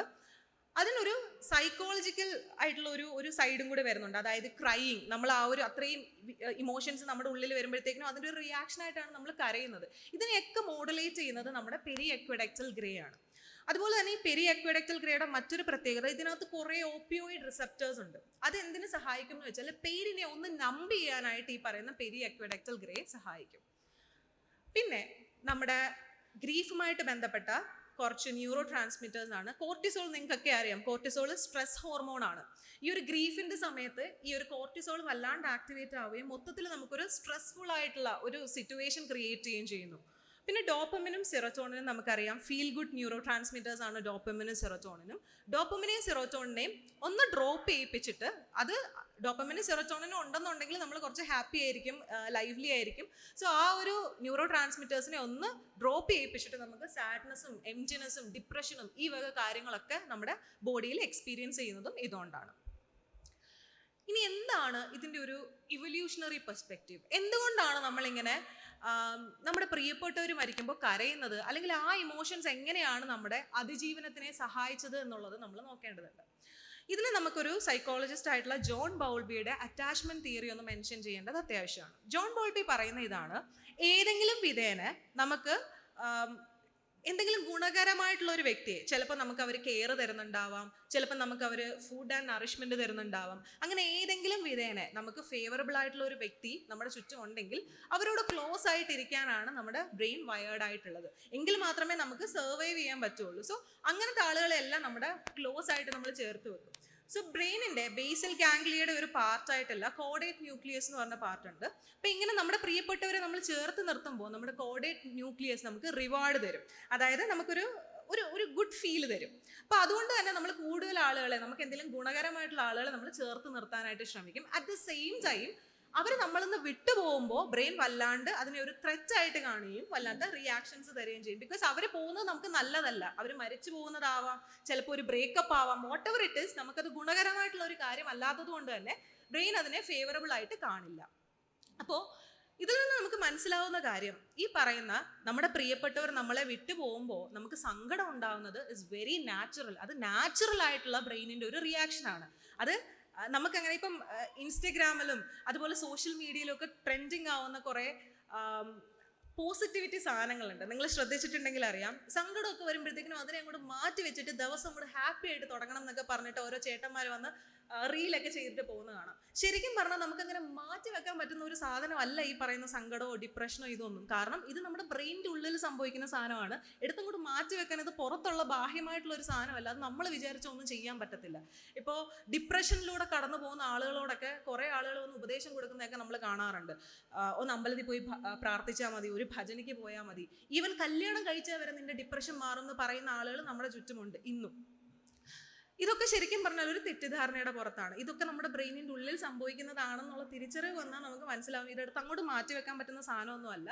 അത് ഒന്നുകിൽ അതിൻ്റെതായിട്ടുള്ള ടൈം കൊടുക്കണം. ഗ്രീഫ് ഒക്കെ ആണെങ്കിൽ it will take time to recover. ആ ഒരു പ്രോപ്പർ റിക്കവറി കഴിയുമ്പോഴത്തേക്കിനും നമ്മൾ ആ ഒരു ബാക്ക് ടു നോർമൽ ലൈഫിലേക്ക് വരും. അതല്ല ഈ പറയുന്ന ഡിപ്രഷൻ ഒക്കെ ആണെന്നുണ്ടെങ്കിൽ അതിന് ട്രീറ്റ്മെന്റ് തന്നെ എടുക്കേണ്ടി വരും. എങ്കിൽ മാത്രമേ നമ്മൾ ആ ഒരു back to normal, depends on the stage, back to normal നമ്മൾ ആ ഒരു ലൈഫിലേക്ക് തിരിച്ചു വരുള്ളൂ. സോ അതിനെ നമ്മൾ അത്ര നിസ്സാരവൽക്കരിച്ച് കാണേണ്ട ഒന്നല്ല. ഈ അടുത്തിടയ്ക്ക് പോസ്റ്റ്മോർട്ടം ബ്ലൂസിനെ പറ്റിയിട്ട് ഒരു ലേഡി ഒരു വീഡിയോ ഫേസ്ബുക്കിൽ ചെയ്യുന്ന ഞാൻ കണ്ടു. ആ വീഡിയോയുടെ താഴെ വന്ന കമന്റ്സ് എന്നെ ഭയങ്കരമായിട്ട് അത്ഭുതപ്പെടുത്തി. പുള്ളിക്കാരിയുടെ പോസ്റ്റ്മോർട്ടം ഡിപ്രഷൻ എക്സ്പീരിയൻസ് ആണ് അതിൽ ഷെയർ ചെയ്തിട്ടുള്ളത്. അപ്പോൾ അതിൻ്റെ താഴെ ഓരോ ചേട്ടന്മാരൊക്കെ വന്ന് കമൻറ്റ് ചെയ്യുകയാണ്, ഇതൊക്കെ പുതിയ പരിപാടിയാണല്ലോ പോസ്റ്റ്മോർട്ടം ഡിപ്രഷൻ. എൻ്റെ അമ്മ 5-6 പ്രസവിച്ചിട്ടുണ്ട്, അവർക്കൊന്നും ഇല്ലാത്തൊരു സാധനമാണ് ഇപ്പോഴത്തെ പെണ്ണുങ്ങൾക്ക് പോസ്റ്റ്മോർട്ടം ഡിപ്രഷൻ എന്നൊക്കെ പറയുന്നത്. ഇതൊക്കെ പണിയെടുക്കാതിരിക്കാനുള്ള ഓരോ അടവുകളാണ് എന്നൊക്കെ പറഞ്ഞിട്ടാണ് ചേട്ടന്മാർ വന്ന് കമൻറ്റ് ചെയ്യുന്നത്. സോ ഇതിൻ്റെയൊക്കെ ഒരു ന്യൂറോബയോളജിക്കൽ ആയിട്ടുള്ള സംഭവം അറിയാത്തതുകൊണ്ടാണ് ഇവർ ഇതിനെയൊക്കെ ഇത്ര നിസ്സാരവൽക്കരിച്ച് കാണുന്നത് എന്നുള്ളതാണ് വസ്തുത. അപ്പോൾ ഓൾറെഡി നമ്മൾ പറഞ്ഞു, നാച്ചുറലി നമ്മൾ വയേർഡ് ആയിരിക്കുന്നത് നമ്മുടെ പ്രിയപ്പെട്ട ആളുകൾ മരിക്കുമ്പോൾ കരയാനായിട്ട് തന്നെയാണ്, ചിരിക്കാനായിട്ടല്ല. പക്ഷെ ശരിക്കും പ്രിയപ്പെട്ടവർ മരിക്കുമ്പോൾ ചിരിക്കുന്ന ആരെങ്കിലും ഉണ്ടോ? നിങ്ങൾക്ക് അങ്ങനെ ആരെങ്കിലും പരിചയമുണ്ടോ? സ്വന്തം പ്രിയപ്പെട്ടവർ മരിക്കുമ്പോൾ ചിരിച്ച് ആഘോഷിച്ച് കളറാക്കുന്ന ആരെങ്കിലും? എന്നാൽ അങ്ങനെയുള്ള ആളുകളുണ്ട് എന്നുള്ളതാണ് വസ്തുത. ഈ പറയുന്ന ചിരിയും അല്ലെങ്കിൽ ആഘോഷമൊക്കെ പറയുമ്പോൾ നമ്മുടെ മനസ്സിലേക്ക് ആദ്യം ഓടിയെത്തുന്നത് തമിഴ്നാട്ടിലെ ഫ്യൂണറൽ ഡാൻസ് ആയിരിക്കും. നിങ്ങൾ സോഷ്യൽ മീഡിയയിലെങ്കിലും ഇത് കണ്ടിട്ടുണ്ടാവും. മരണം കഴിയുമ്പോഴത്തേക്കിനും ആ ഒരു ഡെഡ് ബോഡിയും വെച്ചിട്ട് മറ്റു ഡാൻസ് ഒക്കെ ആയിട്ട് വലിയ സെലിബ്രേഷൻ ആയിട്ട് കൊണ്ടാടുന്നത് നിങ്ങൾ കണ്ടിട്ടുണ്ടാവും. പാറയാട്ടം എന്നൊക്കെയാണ് പറയുന്നത്. പാറ എന്ന് പറയുന്ന ഒരു ഡ്രമ്മാണ്. ഈ ഫ്യൂണറൽ പരിപാടികൾക്ക് വേണ്ടി മാത്രം ഉപയോഗിക്കുന്ന ഒരു ഡ്രമ്മാണ് ഈ പാറ എന്ന് പറയുന്നത്. അപ്പോൾ അത്തരത്തിലുള്ള ഡ്രമ്മൊക്കെ കൊട്ടി ഒരു വൻ കളറാക്കുന്ന ഒരു പരിപാടിയാണ് ഈ തമിഴ്നാട്ടിലൊക്കെ പലപ്പോഴും കണ്ടുവരാറുള്ളത്. അതുപോലെ തന്നെ നിങ്ങൾക്ക് ഞാൻ ഒരു ആമുഖവും തരണ്ടാത്ത ഒരു ഫ്യൂണറൽ സെലിബ്രേഷൻ ഉണ്ട്. ഇത് നിങ്ങൾ കണ്ടിട്ടുണ്ടാവും ഓൾറെഡി. ഖാനയിലെ ഡാൻസിങ് ഫ്യൂണറൽ സെറിമണീസ് ആണിത്. ഇത് ആക്ച്വലി ജനശ്രദ്ധ നേടുന്നത് എനിക്ക് തോന്നുന്നു 2017 തോന്നുന്നു. BBC-യുടെ ഒരു ഡോക്യുമെന്ററി ഇതുമായിട്ട് ബന്ധപ്പെട്ട് വരുന്നുണ്ട്. അതിനുശേഷമാണ് ആളുകൾ ഇത് കുറച്ചെങ്കിലും അറിയാൻ തുടങ്ങിയത്. പിന്നെ ഇത് 2020 ആയപ്പോഴത്തേക്കിനും ഒരുപാട് ഇതുമായിട്ട് റിലേറ്റഡ് ആയിട്ടുള്ള മീംസ് നിങ്ങൾ ഫേസ്ബുക്കിലും മറ്റു സോഷ്യൽ മീഡിയയിലും ഒക്കെ കാണാറുണ്ട്. അങ്ങനെയാണ് ഇത് ആക്ച്വലി കൂടുതൽ ട്രെൻഡിങ് ആവുന്നത്. അപ്പോൾ ഇതിൽ ആ ഒരു ഡാൻസ് ഒക്കെ കളിക്കുന്ന ചേട്ടന്മാരുണ്ട്, അവരെ പാൽ ബിയറേഴ്സ് എന്നാണ് പറയുന്നത്. ഇവർ പ്രൊഫഷണലി ഇതിനു വേണ്ടിയിട്ട് ഈ ഡാൻസിങ് ഒക്കെ ചെയ്യാൻ വേണ്ടിയിട്ട് സെറ്റ് ചെയ്തിട്ടുള്ള ആൾക്കാരാണ്. ചുരുക്കി പറഞ്ഞാൽ ഇവർ വന്ന് ഡാൻസ് ചെയ്ത് ഈ ഒരു ഫ്യൂണറൽ സെറിമണിയൊക്കെ മൊത്തത്തിൽ അങ്ങ് അടിപൊളിയാക്കും എന്നുള്ളതാണ് വസ്തുത.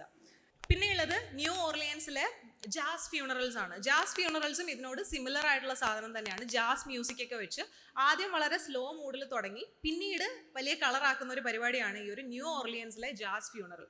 ഇതും ഫ്യൂണറൽ ഒരു വലിയ സെലിബ്രേഷൻ ആക്കുന്ന ഒരു പരിപാടിയാണ്. പിന്നെ ഇന്തോനേഷ്യയിലും ബാലിയിലും ഇതുപോലത്തെ സിമിലർ ആയിട്ടുള്ള സംഭവങ്ങൾ നടത്താറുണ്ട്. സെലിബ്രേറ്റ് ചെയ്യുന്ന ഫ്യൂണറൽ സെറമണീസ് നടത്താറുണ്ട്. ഇത് ഹിന്ദു ബിലീഫ് സിസ്റ്റത്തിൽ ബേസിക്കലി റൂട്ട് ചെയ്തിട്ടുള്ള സംഭവങ്ങളാണ്. ആത്മാവിൻ്റെ പലായനം, ആത്മാവിന് മോക്ഷം കിട്ടാൻ വേണ്ടിയിട്ടുള്ള ഒരു പലായനം സ്മൂത്ത് ആക്കാൻ വേണ്ടിയിട്ടാണ് ഇവരിതൊക്കെ ചെയ്യുന്നത് എന്നുള്ളതാണ് വിശ്വാസം. അവർ വിശ്വസിക്കുന്നത് മരണം ഒരു അവസാനമല്ലെന്നും സ്പിരിച്വൽ ലിബറേഷൻ്റെ അടുത്ത പടിയാണെന്നും അതിലേക്കുള്ള യാത്രയാണിത്. അതുകൊണ്ട് നമ്മൾ ആരും സങ്കടപ്പെടേണ്ട, നമ്മളെല്ലാവരും ഇതൊരു സെലിബ്രേഷൻ ആക്കണം എന്നാണ് അവർ വിശ്വസിക്കുന്നത്. പൊതുവേ ഈ വിശ്വാസങ്ങളുടെ എല്ലാം ഒരു അടിത്തറ ഇത് തന്നെയാണ്. അതായത് അടുത്ത ജീവിതത്തിലേക്കുള്ള യാത്ര ആയതുകൊണ്ട് എന്തിനാ നമ്മൾ സങ്കടപ്പെടുന്നത്, അവരെ സന്തോഷത്തോടെ അങ്ങ് യാത്ര അയച്ചാൽ പോരെ എന്ന് നമ്മൾ വിശ്വസിക്കും. പക്ഷേ ഈ പറയുന്ന മരിക്കാൻ കിടക്കുന്ന ആൾ പോലും അവസാന നിമിഷം വരെ എന്തെങ്കിലുമൊക്കെ പുതിയ ട്രീറ്റ്മെന്റ് ഉണ്ടെന്നുണ്ടെങ്കിൽ അതൊക്കെ ചെയ്ത് മരിക്കാണ്ട് ഈ ഭൂമിയിൽ തന്നെ ജീവിക്കാനാണ് അവർ ശ്രമിക്കാറ്. എന്നിട്ടും പറയപ്പെടുന്നത് അടുത്ത ജന്മത്തിൽ അടിപൊളിയാണ്, അവിടെ പോയാൽ ഹൂറിമാരെ കിട്ടും, അവിടെ കളർഫുൾ ലൈഫാണ്, അതാണ് കിടിലം എന്നാണ് അവർ പറയുന്നത്.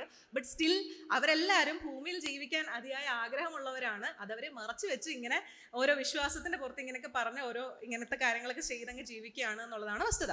പിന്നെ അതുപോലെ ന്യൂസിലൻഡിലെ മൗരി കമ്മ്യൂണിറ്റിയും സിമിലർ ആയിട്ടുള്ള ഡാൻസിങ് ഫ്യൂണറൽ സെറിമണീസ് ഒക്കെ നടത്താറുണ്ട്. അവരതൊരു ഗ്യാതറിംഗ് ആയിട്ട് സെറ്റ് ചെയ്തിട്ട് സ്റ്റോറി ടെല്ലിങ്ങും സിംഗിങ്ങും പെർഫോമൻസും ഒക്കെ ആയിട്ട് അവർ ആ ഒരു ഡേ കൊണ്ടാടും എന്നുള്ളതാണ്. പിന്നെ മെക്സിക്കോയിലെ ഡേ ഓഫ് ദ ഡെഡ് എന്ന് പറയുന്ന ഒരു ദിവസം തന്നെ അവർക്കുണ്ട്. അവിടെയും ഇവർ ഈ പറയുന്ന പോലെ വലിയ സെറിമണി ആയിട്ടാണ് ഫ്യൂണറൽസ് കൊണ്ടാടുന്നത്. അവരൊക്കെ മെയിനായിട്ട് പറയുന്ന ഒരു കാര്യമുണ്ട്, ടിയേഴ്സ് ഷുഡ് ബി അവോയ്ഡഡ്. കണ്ണീര് പാടില്ല, കരയാൻ പാടില്ല. പ്രിയപ്പെട്ടവർ മരിക്കുമ്പോൾ കരയേണ്ട ആവശ്യമൊന്നുമില്ല. അവർ ദൈവത്തിന്റെ അടുത്തേക്ക് അല്ലെങ്കിൽ കുറച്ചും കൂടി സേഫ് ആയിട്ടുള്ള ഒരു സ്പേസിലേക്കാണ് പോകുന്നത്. സോ കരയേണ്ട ആവശ്യമൊന്നുമില്ല. നമ്മൾ സെലിബ്രേറ്റ് ചെയ്യണം, അതൊരു ഉത്സവമാക്കണം. നല്ല ഫുഡും നല്ല ഡാൻസും ഒക്കെ ആയിട്ട് ഇതൊരു ഫെസ്റ്റിവൽ ആക്കണം എന്നാണ് അവരുടെയും വിശ്വാസം. പിന്നെ US-ലുള്ള ഒരു കമ്മ്യൂണിറ്റിയാണ് അമീഷ് കമ്മ്യൂണിറ്റി എന്ന് പറയുന്നത്. നമ്മുടെ ഇവിടുത്തെ ഒരു പെന്തക്കോസ്റ്റ് ആ ഒരു സെറ്റപ്പാണ് ഇവിടുത്തെ അമീഷ് കമ്മ്യൂണിറ്റി എന്ന് പറയുന്നത്. അവർ ഈ പറയുന്ന പോലെ മോഡേൺ ടെക്നോളജിയൊക്കെ അവർ റിജക്റ്റ് ചെയ്യുന്നുണ്ട്, മോഡേൺ മെഡിസിനെ അവർ റിജക്റ്റ് ചെയ്യുന്നുണ്ട്. അവർക്ക് വളരെ പ്ലെയിൻ ആയിട്ടുള്ള ഡ്രസ്സും കളർഫുൾ ഡ്രസ്സും ഒന്നും അവർക്ക് താല്പര്യമില്ല. അങ്ങനത്തെ ഒരു ജീവിതം നയിക്കുന്ന ആളുകളാണ് അമീഷ് കമ്മ്യൂണിറ്റി. ഈ കോവിഡിന്റെ സമയത്ത് നിങ്ങളൊക്കെ ചിലപ്പോൾ ശ്രദ്ധിച്ചിട്ടുണ്ടാവും ഇവരുമായിട്ട് ബന്ധപ്പെട്ട വാർത്തകൾ. അതായത് വാക്സിൻ അവർ കംപ്ലീറ്റ് ആയിട്ട് വാക്സിൻ ഞങ്ങൾക്ക് വേണ്ട, ഞങ്ങൾക്ക് കോവിഡ് ഒന്നും വരത്തില്ല, ദൈവം ഞങ്ങളെ രക്ഷിച്ചോളും എന്ന് വിശ്വസിച്ച് ജീവിച്ചിരുന്ന US-ൽ ജീവിച്ചിരുന്ന ഒരു കൂട്ടം ആളുകളാണ്. പക്ഷേ പിന്നീട് അവർ തന്നെ ക്ലെയിം ചെയ്യുന്നുണ്ട് അവർക്ക് കോവിഡ് ഒന്നും വന്നിട്ടേ ഇല്ല, അവരുടെ കമ്മ്യൂണിറ്റിയിൽ ആർക്കും വന്നിട്ടില്ല എന്നൊക്കെ. പിന്നീട് പല ആർട്ടിക്കിൾസിലും ആ ക്ലെയിം ഒക്കെ ഫോൾസ് ആയിരുന്നു എന്നൊക്കെ പറഞ്ഞ് ഒരുപാട് ആർട്ടിക്കിൾസ് വന്നിട്ടുണ്ട്. അപ്പൊ ആ ഒരു ഗ്രൂപ്പാണ് അമീഷ്. ഇവരും ബേസിക്കലി പറയുന്ന കാര്യം ഇതാണ്: മോർണിംഗ് ഷുഡ് ബി അവോയ്ഡഡ്. ഈ പറയുന്ന കരച്ചിലും ബഹളവും ഒക്കെ മാറ്റി നിർത്തണം. ദൈവത്തിന്റെ ഒരു ഡിവൈൻ പ്ലാൻ ഉണ്ട്, ആ ഒരു ഡിവൈൻ പ്ലാനിനെ നമ്മൾ റെസ്പെക്ട് ചെയ്യണം. മരണത്തിനെ നമ്മൾ അതുകൊണ്ട് സന്തോഷപൂർവ്വം അക്സെപ്റ്റ് ചെയ്യണം എന്നാണ് ഈ ഒരു കമ്മ്യൂണിറ്റിയും പറയുന്നത്. ടിബറ്റൻ ബുദ്ധിസത്തിലും സെയിം ആയിട്ടുള്ള ഒരു നോഷനാണ് ഉള്ളത്. അതായത് നമ്മുടെ ആത്മാവിന്റെ പലായനം, സോളിന്റെ ആ ഒരു ജേർണിനെ നമ്മൾ ഹിൻഡർ ചെയ്യാൻ പാടില്ല, തടസ്സപ്പെടുത്താൻ പാടില്ല. അവരുടെ പ്രിയപ്പെട്ടവർ ഇവിടെ ഇരുന്ന് കരഞ്ഞുകൊണ്ടിരുന്നാൽ സോളിന് മര്യാദയ്ക്ക് അങ്ങ് പരലോകത്ത് എത്താൻ പറ്റത്തില്ല. സോ കരഞ്ഞ് ബുദ്ധിമുട്ടിപ്പിക്കരുത്, അവർ സേഫ് ആയിട്ട് അങ്ങ് എത്തിക്കോട്ടെ എന്നുള്ളതാണ് ടിബറ്റൻ ബുദ്ധിസത്തിലും ഇവര് മുന്നോട്ട് വെക്കുന്ന ഒരു കാര്യം എന്ന് പറയുന്നത്.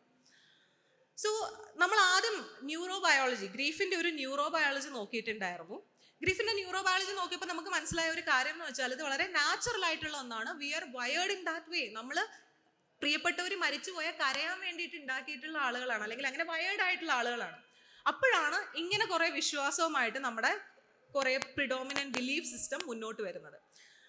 ഇതുകൊണ്ടുണ്ടാവുന്ന പ്രശ്നങ്ങൾ എന്തൊക്കെയാണ് എന്നുള്ളതാണ് ഇനി നമ്മൾ നോക്കാനായിട്ട് പോകുന്നത്.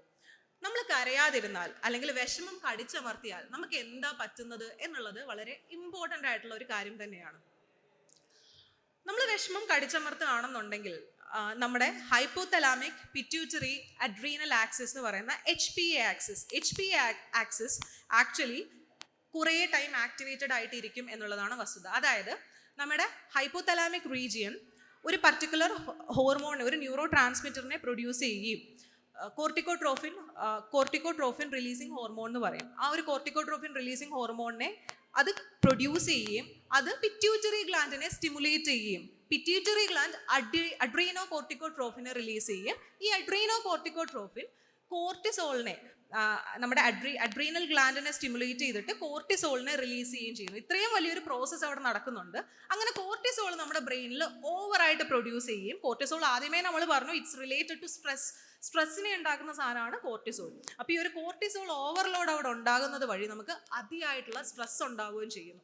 ആൻഡ് ഓൾസോ ഇംപെയർഡ് ന്യൂറോപ്ലാസ്റ്റിസിറ്റി എന്ന് പറയുന്നത് നമ്മുടെ ബ്രെയിനിന്റെ ആ ഒരു എക്സിസ്റ്റിംഗ് ന്യൂറൽ വയറിംഗ് ഒക്കെ മാറ്റിയിട്ട് ഒരു ചേഞ്ച് കൊണ്ടുവന്നിട്ട് ആ ഒരു പുതിയ റിയാലിറ്റീനെ ഇതിലേക്ക് നമ്മുടെ ബ്രെയിനിന്റെ എക്സിസ്റ്റിംഗ് ന്യൂറൽ പാത്വേയിലേക്ക് അക്കോമഡേറ്റ് ചെയ്യുന്ന ആ ഒരു പ്രോസസ്സിനെയാണ് ന്യൂറോപ്ലാസ്റ്റിസിറ്റി എന്ന് പറയുന്നത്. അപ്പോൾ ആ ഒരു ന്യൂറോപ്ലാസ്റ്റിസിറ്റി എന്ന് പറയുന്ന ആ ഒരു പ്രോസസ്സിന് ഇവിടെ ഇംപെയർഡ് ആയി പോവുകയാണ് ചെയ്യുന്നത് ഈ പറയുന്ന ഗ്രീഫിനെ നമ്മൾ കടിച്ചമർത്താൻ ശ്രമിക്കുകയാണെന്നുണ്ടെങ്കിൽ. അപ്പം നമുക്ക് ഒരിക്കലും ആ ഒരു ഗ്രീഫിൽ നിന്ന് പ്രോപ്പർ ആയിട്ടുള്ള റിക്കവറി ഉണ്ടാവുന്നില്ല, നമ്മുടെ ബ്രെയിൻ അതുമായിട്ട് അഡാപ്റ്റ് ആവുന്നില്ല. ആ ഒരു ന്യൂറോപ്ലാസ്റ്റിസിറ്റി അവിടെ ഹിൻഡർ ആവുകയാണ് ചെയ്യുന്നത്. ഇനി ഇമോഷൻസിന്റെ കാര്യം എടുത്ത് നോക്കിക്കഴിഞ്ഞാൽ ഇമോഷണൽ പ്രോസസ്സിങ്ങിനെയും ഇത് എഫക്റ്റ് ചെയ്യുന്നുണ്ട് എന്നുള്ളതാണ് വസ്തുത. നമ്മൾ ഏത് വികാരമായിക്കോട്ടെ, സ്നേഹമായിക്കോട്ടെ, ദേഷ്യമായിക്കോട്ടെ, സങ്കടമായിക്കോട്ടെ, ഗ്രീഫ് ആയിക്കോട്ടെ, ഗ്രീഫൊക്കെ പലപ്പോഴും ഇങ്ങനത്തെ സിറ്റുവേഷനിൽ ഈ പറയുന്ന സൂപ്പർസ്റ്റീഷ്യസ് ആയിട്ടുള്ള അല്ലെങ്കിൽ ഇത്തരത്തിലുള്ള പ്രിഡോമിനന്റ് ബിലീഫ്സിന്റെ ഭാഗമായിട്ട് നമ്മൾ ആ ഒരു വെന്റ് ഔട്ട് ചെയ്യേണ്ട ഇമോഷൻസിനെ നമ്മളിങ്ങനെ കടിച്ചമർത്തി വെക്കുമ്പോഴത്തേക്കിനും അവിടെ ഇമോഷണൽ നംനെസ് ഉണ്ടാവുന്നു. നമ്മൾ നിർവികാരത എന്നൊക്കെ പറയും. ആ ഒരു നിർവികാരതയിലേക്ക് നമ്മൾ പോകുന്നുണ്ട് എന്നുള്ളതാണ് വസ്തുത. പിന്നെ വരുന്നത് ഡിപ്രഷനും ആങ്സൈറ്റി ഡിസോർഡേഴ്സും ഒക്കെയാണ്. ഇതൊക്കെയാണ് ഈ പറയുന്ന ഗ്രീഫ് കടിച്ചമർത്തി നമ്മൾ ജീവിച്ചാൽ ഉണ്ടാകുന്ന പ്രശ്നങ്ങൾ. അതുപോലെ തന്നെ നമുക്ക് ഹെൽത്ത് കോൺസിക്വൻസസും ധാരാളം ഉണ്ടാകും. കാർഡിയോവാസ്കുലർ ഇഷ്യൂസും വീക്കെൻഡ് ഇമ്മ്യൂൺ സിസ്റ്റവും ക്രോണിക് പെയിനും ഇതൊക്കെ ഇതിൻ്റെ ഫലമായിട്ട് ഉണ്ടാവാനുള്ള സാധ്യതയുണ്ട്. ഇനി മറ്റൊരു കാര്യം എന്നുള്ളത് ഈ ഒരു ഗ്രീഫ് ഒക്കെ കഴിയുമ്പോഴത്തേക്കും നമ്മുടെ ആ ഒരു ബിറീവ്മെന്റ് ഫേസ് കഴിഞ്ഞു, നമ്മൾ ആ ഒരു വാർത്ത അറിഞ്ഞു, നമ്മൾ ഗ്രീവിങ് പീരീഡിലൂടെ കടന്നുപോയി. And what remains is actually memory. നമ്മുടെ ആ ഒരു പ്രിയപ്പെട്ട ആളുടെ മെമ്മറി ആയിരിക്കും അവശേഷിക്കുന്നത്. മെമ്മറീനെ നമുക്ക് ബേസിക്കലി 3 ക്ലാസിഫൈ ചെയ്യാം. എപ്പിസോഡിക് മെമ്മറി എന്ന് പറയുമ്പോഴത്തേക്കിനും കുറേ ഇവൻറ്റ്സ് നമ്മൾ ഓർക്കും. നമ്മൾ ആ ഒരു പ്രിയപ്പെട്ട വ്യക്തിയുമായിട്ട് നമ്മൾ ചെയ്ത ഒരുപാട് കാര്യങ്ങൾ നമ്മുടെ മനസ്സിൽ ഇങ്ങനെ ഫ്ലാഷ് ബാക്സ് പോലെ ഓർമ്മ വരും. സോ അതാണ് എപ്പിസോഡിക് മെമ്മറി എന്ന് പറയുന്നത്. Then we have semantic memory. Semantic എന്ന് വെച്ചാൽ മീനിങ്, നമ്മൾ അവരുമായിട്ട് ഷെയർ ചെയ്തിട്ടുള്ള ഐഡിയോളജീസ്, ഇതൊക്കെ നമ്മൾ ഓർക്കും. അതുപോലെ തന്നെ ഇംപ്ലിസിറ്റ് മെമ്മറി ഉണ്ട്. ഇംപ്ലിസിറ്റ് മെമ്മറി എന്ന് വെച്ചാൽ habits that we share with that particular person. ഇപ്പോൾ എന്നും വൈകിട്ട് നമ്മൾ ഒരുമിച്ച് ചായ കുടിക്കാൻ പോകാറുണ്ടായിരുന്നു, അല്ലെങ്കിൽ എന്നും ഒരുമിച്ചായിരുന്നു നമ്മൾ ലഞ്ച് കഴിക്കുന്നത്. ഇങ്ങനത്തെ കുറേ മെമ്മറീസ് നമ്മളെ ട്രിഗർ ചെയ്യുന്നുണ്ടാവും. അപ്പോൾ അവസാനം വരുമ്പോഴത്തേക്കിനും ഈ ഗ്രീഫ് നമ്മൾ പ്രോപ്പർലി വെന്റ് ഔട്ട് ചെയ്തില്ല എന്നുണ്ടെങ്കിൽ നമ്മൾ ഈ ഒരു ഇമോഷൻസ് എല്ലാം അവിടെ തന്നെ ഉണ്ടാവും. ആൻഡ് ഓൾസോ ഈ മെമ്മറി ഇങ്ങനെ വന്നുകൊണ്ടേയിരിക്കും. ആൻഡ് ഓവർ റുമിനേഷനിലേക്ക് നമ്മൾ പോകും. ഇങ്ങനെ ഒരു ചിന്തയുടെ ലോകത്തായി പോകും നമ്മൾ. നമുക്ക് പ്രോപ്പർ ആയിട്ടുള്ള ഒരു റിക്കവറി ഫേസ് ഉണ്ടാവുന്നില്ല. അപ്പൊ ചുരുക്കി പറഞ്ഞാൽ തുടക്കം മുതലേ നമ്മൾ അല്ലെങ്കിൽ ഈ ഒരു പ്രസന്റേഷനിലൂടെ ഞാൻ പറയാൻ ശ്രമിച്ച ഒരു കാര്യം എന്താണെന്ന് വെച്ചാൽ, ഗ്രീഫ് എന്ന് പറയുന്നത് വളരെ നാച്ചുറൽ ആയിട്ടുള്ള ഒരു പ്രോസസ്സാണ്. ആ ഒരു നാച്ചുറൽ പ്രോസസ്സിലൂടെ കടന്നു പോകുമ്പോൾ മാത്രമേ നമുക്ക് ആ ഒരു ലോസിൽ നിന്ന് റിക്കവറി ഉണ്ടാവുന്നുള്ളൂ. ഇത്തരത്തിലുള്ള പല റിലീജിയസ് ആയിട്ടുള്ള വിശ്വാസങ്ങൾ കൊണ്ടും അല്ലെങ്കിൽ നമ്മളിലേക്ക് അടിച്ചേൽപ്പിക്കുന്ന പല കാര്യങ്ങൾ കൊണ്ടും നമ്മൾ ഇതിനെയൊക്കെ കടിച്ചമർത്താൻ ശ്രമിച്ചു കഴിഞ്ഞാൽ, ഒന്ന് കരയാണ്ട് ചിരിയുടെ മുഖംമൂടി ഇട്ടിങ്ങനെ നടക്കാൻ ശ്രമിച്ചു കഴിഞ്ഞാൽ വലിയ പ്രത്യാഘാതങ്ങളായിരിക്കും നമുക്ക് ഉണ്ടാകുന്നത്. മനുഷ്യനായിട്ട് ജീവിക്കണം എന്നുണ്ടെങ്കിൽ ഗ്രീഫൊക്കെ വളരെ റോ ആയിട്ട് അൺഫിൽറ്റേർഡ് ആയിട്ട് നമ്മൾ വെന്റ് ഔട്ട് ചെയ്യണം എന്നുള്ളതാണ് വസ്തുത. ഇത്തരത്തിൽ നമ്മളെ പച്ചയായിട്ടുള്ള മനുഷ്യനായിട്ട് ജീവിക്കാൻ സമ്മതിക്കാത്ത ഒരു വിശ്വാസത്തെയും ഒരു ആചാരത്തെയും നമ്മൾ നെഞ്ചോട് ചേർക്കേണ്ട ആവശ്യമില്ല. ചിരിക്കുമ്പോൾ അല്ലെങ്കിൽ മരിക്കുമ്പോൾ ചിരിക്കുന്നവരായിട്ട് ജീവിക്കാതെ ഇരിക്കുക, മരിക്കുമ്പോൾ കരയുന്നവരായി തന്നെ നമ്മൾ ജീവിക്കുക. Thank you so much.